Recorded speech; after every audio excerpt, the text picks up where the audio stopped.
সেই দিন ছিল সরস্বতী পুজোর দিন সকালবেলা। যেহেতু সকাল 10টার মধ্যে পঞ্চমী ছেড়ে যাবে, তো সেই জন্য আমরা একদম ভোর ভোর উঠে স্নান করে নিয়েছিলাম। সেদিনকে কিন্তু প্রচণ্ড কুয়াশাও পড়েছিল। আর আমাদের পুজোটা করেছিল আমাদেরই পাড়ার এক কাকা। তো 8টার মধ্যে কিন্তু কাকা চলে আসে আমাদের পুজো করতে। আর এখানে দেখছো একটা ছোট্ট ভাই, ও কিন্তু হাতে খড়ি দিচ্ছিল। অন্যান্য দিন যতই কষ্ট হোক, সরস্বতী পুজোর দিন ভোর ভোর উঠে স্নান করতে কিন্তু আলাদাই একটা মজা লাগে।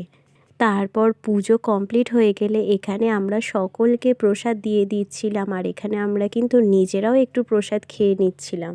তারপর বেশ কিছুক্ষণ পরে কাকা আবার এসেছিল আমাদের হোম করার জন্য।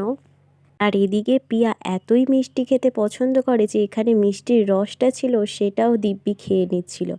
তারপরে বিকেলবেলায় কিন্তু আমরা রেডি হয়ে গিয়েছিলাম ঠাকুর দেখতে যাওয়ার জন্য।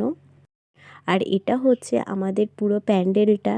আর যেহেতু নীল লাইটটা বেশি ছিল, সেই জন্যই ভিডিওটাতে একটা কেমন লাগছে। আর তারপরে কিন্তু আমরা আমাদের গ্রামের ঠাকুর দেখতে বেরিয়ে পড়েছিলাম। আমাদের গ্রামে কিন্তু অনেক কটাই সরস্বতী ঠাকুর হয়।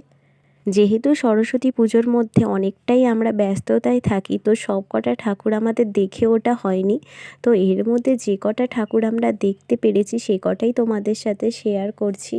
আর আমার তো আমাদের এখানে প্রত্যেকটা ঠাকুর বলো প্যান্ডেল বলো ভীষণ পছন্দ হয়েছে। আর ঠাকুর দেখতে গিয়েও আমাদের শান্তি ছিল না, কারণ আমাদের মনে সবসময় একটাই জিনিস চলছিল যে আমাদের এখানে আবার সন্ধেবেলায় শেতল দিতে আসবে কাকা। তো সেই জন্য বাড়ি ফেরার একটা তাড়া ছিল। আজকের মতো এটুকুই, টাটা।